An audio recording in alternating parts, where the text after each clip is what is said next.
नचनिया गांव में रहने वाले करण और यश दोनों मुंबई की एक कंपनी में काम करते थे और मुंबई से 3 साल बाद अपने गांव लौट रहे थे। उनकी ट्रेन रात के करीब 2 बजे स्टेशन पर पहुंचती है।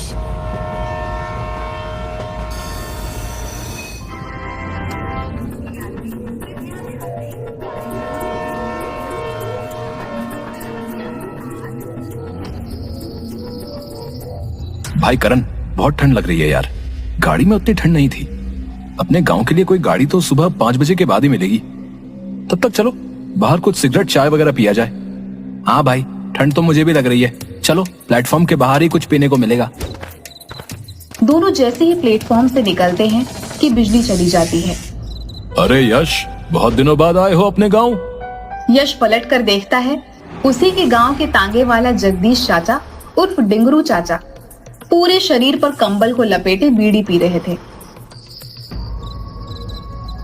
अरे डिंगरू चाचा, कंबल लपेटे हो इसलिए पहचान नहीं पाए, लेकिन आपकी बुलंद आवाज से पहचान गए। आप इस समय यहाँ क्या कर रहे हो? सवारी लेने आए हो क्या? अरे बेटा, मेरा तो काम ही है। वो अपने गांव की मालिन जूली की बहू पेट से थी, तो सेवा करने के लिए शहर में ही बेटा बुलाया है। 1 बजे की गाड़ी थी, आधा घंटा लेट गाड़ी आई। बहुत सही टाइम पर मिले हो चाचा आप। मुंबई में इतनी ठंड नहीं है, लेकिन यहाँ गाड़ी से उतरने के बाद बहुत ठंड लग रही है और घर पहुंचना भी जरूरी है।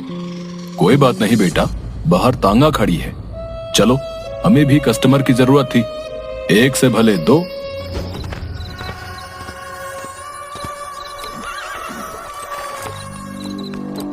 चाचा जल्दी चलो, नहीं तो ये सर्द रात की बर्फीली हवा हमारी जान लेकर ही जाएगी। चाचा 2 बीड़ी मिलेगी क्या? वो क्या है कि इतना ठंड है ना, बीड़ी पीकर ही कुछ गर्मी आएगी। सही कह रहे हो तुम, ये लो बीड़ी पियो। डिंगरू चाचा, तुम क्या समझे कि हम डर जाएंगे हैं? अरे हम दोनों को अगर रात में नींद नहीं आती थी तो कब्रिस्तान में हवा खाने निकल जाते थे। एक तरफ समुद्र की लहरों की आवाज तो दूसरी तरफ कब्रिस्तान का सन्नाटा। कभी कभी तो हम दोनों भूतों के साथ कब्र पर बैठकर रात भर ताश खेले, और जैसे तुम्हारे साथ बीड़ी के सुट्टे लगा रहा हूँ, उन लोगों के साथ भी लगाए हैं सुट्टे। अरे वाह, तुम दोनों तो काफी निडर हो। बचपन से ही चाचा, बचपन से ही। ये भूत प्रेत माया सब उनको भयभीत करते हैं जो कमजोर दिल के होते हैं। यहाँ क्या हुआ बेटा? एकाएक तुम दोनों ने बात करनी बंद क्यों कर दी? अब हम सोचे कि हमारी बातें सुनकर कहीं आप और ज्यादा न डर जाएं।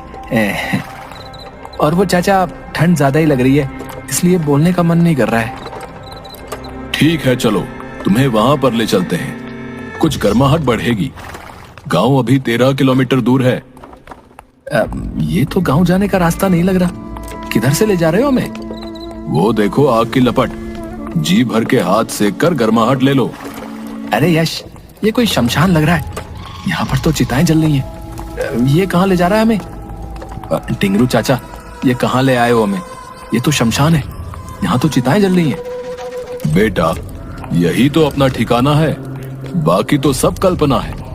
और तुम लोग तो कई बार कब्रिस्तान में बीड़ी पिए हो, आज मेरे साथ शमशान में भी पी लो। क्या चाचा, अभी हम तुमको डरा रहे थे, अब तुम हमें डरा रहे हो?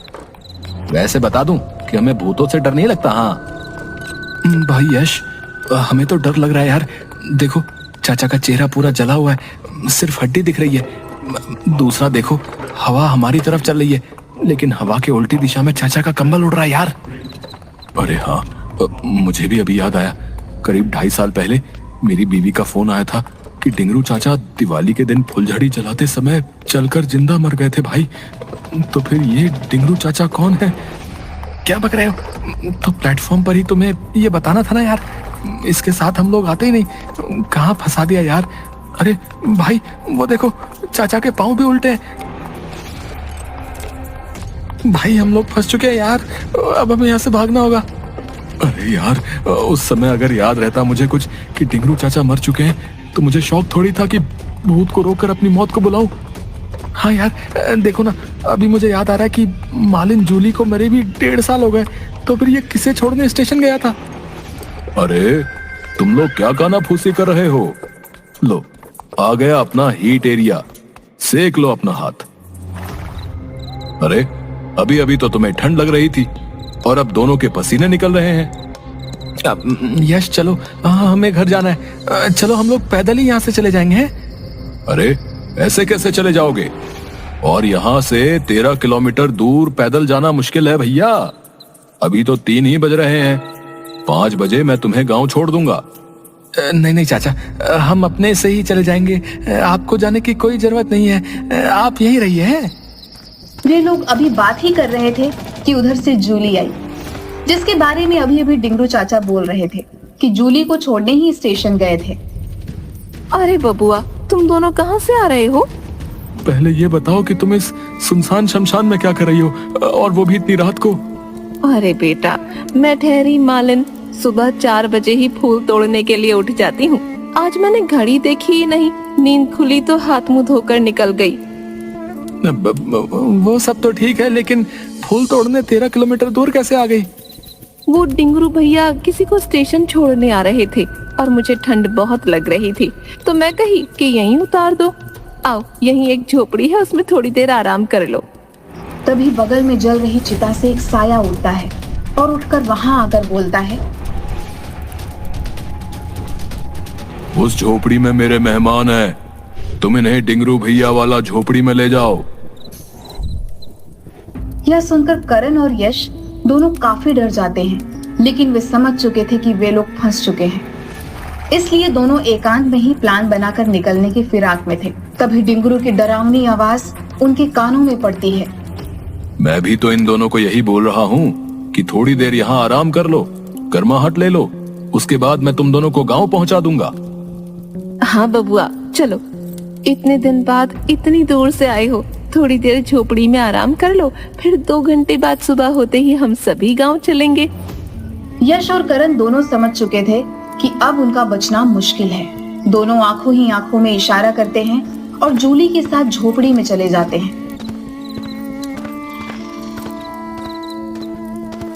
तभी एक बुझी हुई चिता से अचानक एक आग का गोला निकलता है और कुटिल हंसी के साथ आसमान की ओर निकल जाता है। यह घटना दोनों के दिल को दहला देती है। डरते डरते जैसे तैसे वे दोनों जूली के साथ एक झोपड़ी में जाते हैं। झोपड़ी में चिता के जैसे 2 बेड लगे हुए थे। तुम दोनों यहीं आराम करो, मैं थोड़ा सा बगल में गेंदा का फूल है, उसे तोड़ कर आती हूँ।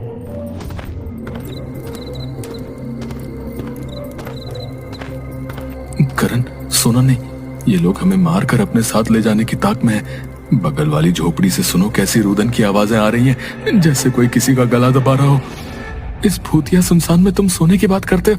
अरे यहाँ तो हमारी नींद ही उड़ी हुई है। अब हमें किसी प्रकार से यहाँ से भागना होगा, नहीं तो हम लोग भी इस चिता में जला दिए जाएंगे। मौका अच्छा है, बाहर अभी कोई दिख नहीं रहा। जूली पता नहीं किधर गई है, शायद डिंगरू चाचा से हम लोगों को मारने का प्लान बनाने गई हो। चलो चुपके से इधर पीछे से हम लोग निकल जाते हैं। चलो भाई, किसी तरह मुझे गांव पहुंचा दो, तुम्हारा यह एहसान जिंदगी भर नहीं भूलूंगा। मेरी बच्ची सुबह उठते ही मुझे खोजेगी, वो बेसब्री से मेरा इंतजार कर रही है। 1 मंथ पहले से ही मैं उसके पसंद के खिलौने जमा कर रहा हूँ ताकि उसे दूं तो वो खुश हो जाए। अरे यार, मेरा भी लगभग यही हाल है भाई। कल ही मेरी मुन्नी से बात हुई थी, वो बोल रही थी कि वहां से एक बारबी डॉल लेके आना। इसी बैग में वो बारबी डॉल है, पता नहीं क्या होगा। मेरी मुन्नी तो मेरे बिना जी ही नहीं सकती यार।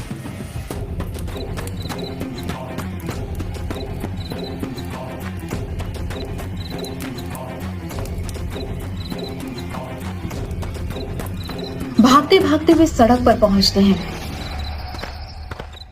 कुछ दूर चलने के बाद यश, तुमने बस की आवाज सुनी क्या? हाँ हाँ, मुझे भी लगा शायद कोई बस की आवाज आ रही है पीछे से। अरे हाँ, वो देखो, धुंध में कुछ लाइट नजर आ रही है। अरे ये तो बस ही है। थैंक गॉड, ऊपर वाले ने हमारी सुन ली।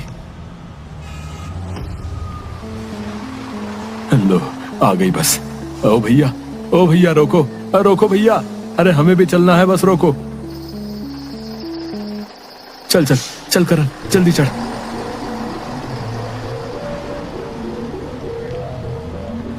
यश, ये कंडक्टर का चेहरा मुझे कुछ जाना पहचाना सा लग रहा है, लेकिन पता नहीं चल रहा है कि इसे कहाँ देखे हैं। हाँ यार, मुझे भी ऐसा ही लग रहा है। ये तो अपने ही गांव का गिरधारी है। हम लोगों के स्कूल में गार्ड था जब हम लोग हाई स्कूल में थे, याद है? उसी समय तो ये मर गया था, इसके ऊपर बिजली गिर गई थी, मर गए। पीछे देखो, सारे पैसेंजर हमारे गांव के मरे हुए लोग हैं। बस अचानक एक ब्रेकर से लगकर उछलता है। करण और यश दोनों की आंखें बंद हो जाती हैं। दोनों की आंखें बंद हो जाती हैं। उन्हें लगता है कि कोई बड़ा सा एक्सीडेंट हुआ है।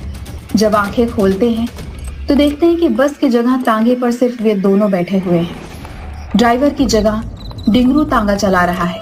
वह कुछ सोच पाते तब तक पीछे मुड़कर डिंगरू बोलता है, अरे तुम दोनों वहां से भाग क्यों आए?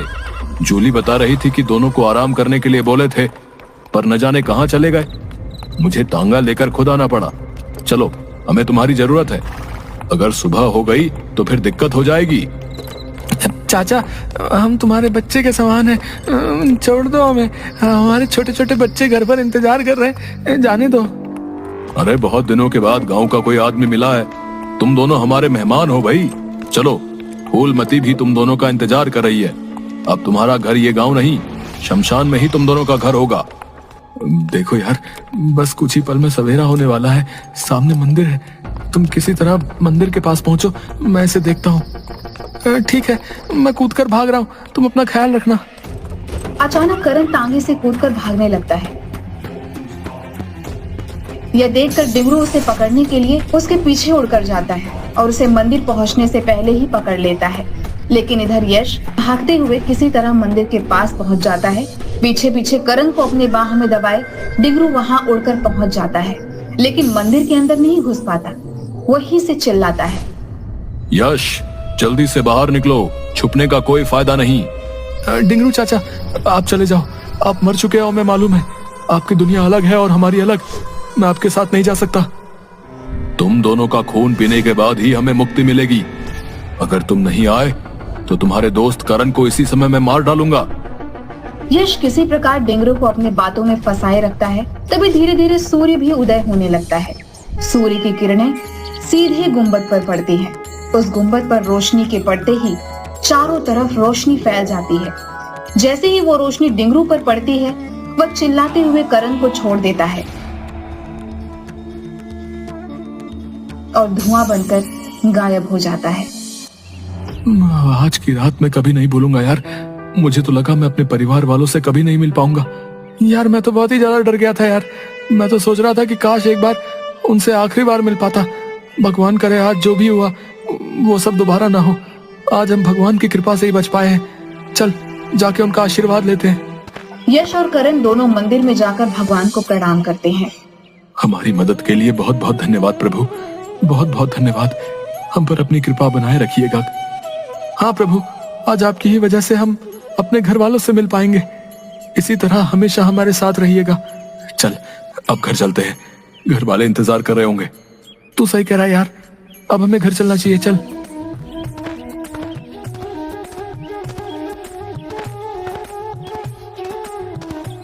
इसके बाद दोनों अपने घर चले जाते हैं। लेकिन आज भी डिंगरू चाचा की आत्मा रेलवे स्टेशन के बाहर लोगों का इंतजार करती है।